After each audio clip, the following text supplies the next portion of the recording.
L'envoyé personnel du secrétaire général des Nations Unies pour le Sahara marocain à Rabat, Oscoler, entame sa deuxième tournée régionale. Hier, il a été reçu par le chef de gouvernement Saadedine El-Othmani.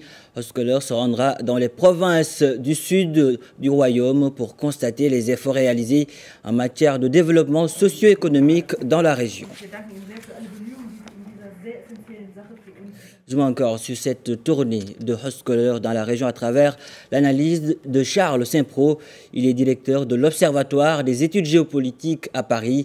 Il est au micro de nos confrères de Radio Méditerranée Internationale. Monsieur Koller doit s'inscrire dans le cadre de la dernière résolution du Conseil de sécurité, la 2414 du 27 avril. Le premier, c'est qu'elle condamne les provocations des séparatistes à l'est du dispositif de défense. Le deuxième point définit la finalité du processus, c'est-à-dire de parvenir à une solution politique réaliste, réalisable.